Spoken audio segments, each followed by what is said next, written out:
Hello, everyone. There is a habit you do every single day, perhaps dozens or even hundreds of times.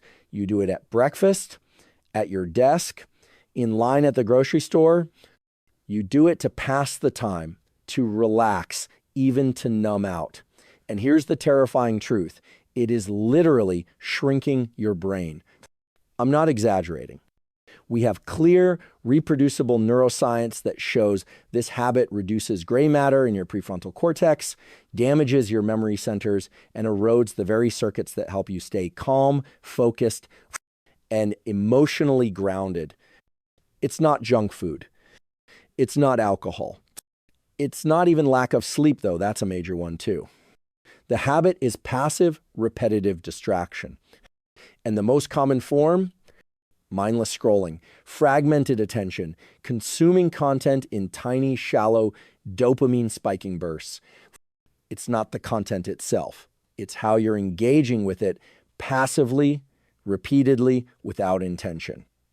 Today, I'm going to break down the neuroscience of what this does to your brain, why the changes are structural, not just psychological, and how you can reverse it by applying simple, powerful daily practices. Let's explore the habit that shrinks your brain and how to reclaim your mind. To understand what's going wrong, we first need to understand how the brain works at a structural level. Your brain is made up of roughly 86 billion neurons. These neurons form trillions of connections called synapses. These connections are not fixed. They adapt based on experience. This is the foundation of what we call neuroplasticity. Every time you repeat a behavior, a particular network of neurons fires. And when neurons fire together, they strengthen their connection. The famous phrase in neuroscience is, neurons that fire together, wire together. Now, here's the key. The brain doesn't distinguish between good repetition and bad repetition. It simply adapts to what you do most often. So if you regularly engage in deep work, focused attention, or meaningful conversation, your brain will develop and strengthen the circuits responsible for those functions. But if you repeatedly interrupt yourself, checking your phone, skimming videos, glancing at 12 tabs while reading an article, your brain rewires itself to favor short bursts of shallow attention.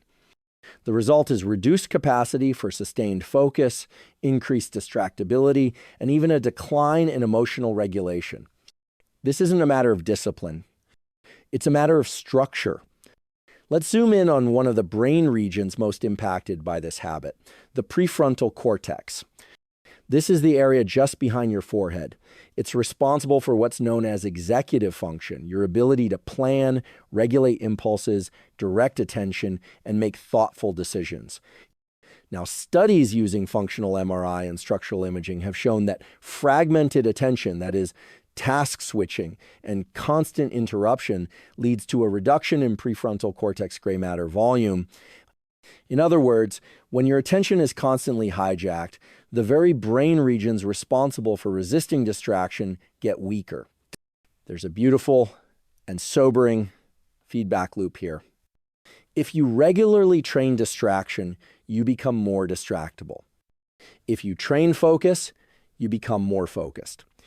One experiment conducted at the University of Sussex in the UK compared people who multitasked heavily with those who didn't. The high multitaskers had significantly less gray matter in the anterior cingulate cortex, a subregion of the prefrontal cortex involved in emotional awareness, decision-making, and empathy. That's not just about productivity, that's about being able to show up fully in your relationships, your work, and your inner life. Now let's talk about dopamine, often misunderstood as the pleasure chemical. In reality, dopamine is a motivation signal. It's what drives you to seek, to act, to move toward rewards. When your dopamine system is functioning well, it gives you the drive to focus deeply, solve problems, and experience joy from effortful activity. But here's where the danger lies.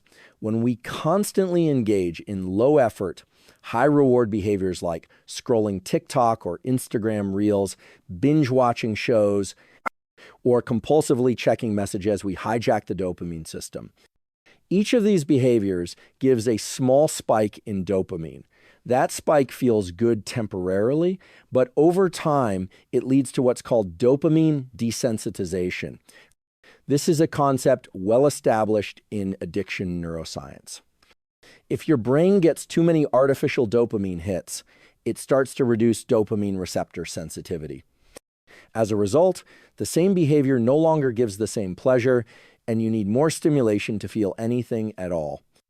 This is why so many people report that reading feels boring or that sitting in silence feels unbearable. Their brain's baseline dopamine has dropped, and it can't find reward in depth anymore.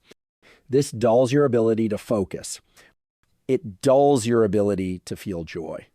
And yes, it literally alters your neurochemistry. We also need to talk about the hippocampus, the brain's primary memory center. Research published in the journal PLOS One found that people who engaged in high levels of screen-based multitasking had reduced gray matter volume in the hippocampus. This is the same region that shrinks in Alzheimer's disease and chronic stress. The hippocampus is crucial not just for memory, but for navigation, both physical and cognitive. When it weakens, people become more forgetful, more disoriented, and less able to integrate experiences over time. Another affected region is the insula, which plays a central role in interoception, that is, your ability to perceive internal signals like heartbeat, hunger, and emotional states.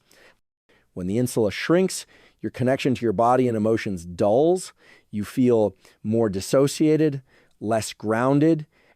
In essence, passive distraction isn't just draining your time, it's disconnecting you from yourself. Now, here's something counterintuitive. Boredom is good for your brain. When you're not focused on an external task and your mind is allowed to wander, your brain activates what's called the default mode network. This is a powerful network of brain regions that facilitates introspection, memory consolidation, creativity, and future planning. If you're always stimulated, you never activate this network, and over time, you lose the ability to reflect, to create, and to find meaning. That's why great ideas often come in the shower, or during a walk, or when you're staring out a window. The brain needs downtime to synthesize experience. When we eliminate downtime with constant digital input, we rob the brain of this essential function, and that has long-term consequences on creativity and mental health. So what do we do? Fortunately, the same principle of neuroplasticity that got us into this mess can get us out. The brain is exquisitely responsive to training, but it takes repetition and patience. Here are 4 key strategies, grounded in neuroscience, to restore clarity and rebuild the brain. 1. Deliberate, focused practice. 30 minutes daily. Set a timer for 30 minutes. Choose one task. No multitasking, no switching, just engage with full attention. Reading, writing, problem solving, anything that requires mental effort. This activates and strengthens the dorsolateral prefrontal cortex. Over time, you'll feel more capable of entering and staying in deep focus. 2. Tech-free walks once a day. Go for a walk no podcast, no music, no phone, just let your mind wander. This helps reactivate the default mode network, reduces cortisol, and improves mood through light exposure and mild aerobic activity. Studies show that even 10 minutes of walking outdoors reduces amygdala activity, the brain's threat center, and improves working memory. 3. Intentional boredom, 10 minutes daily. Set a timer. Sit in silence. Do nothing. Let your mind roam.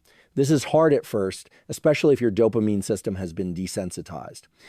But over time, this practice restores your ability to access inner creativity and emotional insight. 4. Digital fasting, 1 evening per week. 1 evening a week, go completely screen-free. No phone, no television, no laptop. Use this time for analog activities, reading, talking, cooking, walking, journaling. This allows your nervous system to reset, your dopamine system to recalibrate, and your brain to begin rewiring toward depth. Let me leave you with this. Your brain is not fixed. It is shaped by what you do most often. Every scroll, every click, every moment of attention. It's not just consuming your time. It's sculpting your brain. If you want to think clearly, feel deeply, and live meaningfully, then you must build a brain that supports those goals. That means protecting your focus, valuing boredom, embracing silence, and practicing presence. This is not about rejecting technology. It's about using it on your terms, not as a default, but as a tool. Your attention is your life. Guard it. Because in a world where everyone's brain is fragmented, the ability to think clearly is a superpower. If this resonated with you, I encourage you to share it with someone you care about, someone who might be feeling burned out, distracted, or disconnected. And if you'd like more science-based tools to optimize your brain and nervous system, make sure to subscribe. I release content every week that blends neuroscience with practical tools for real transformation. Until next time, stay present, stay curious, and take care of your mind. It's the only one you get.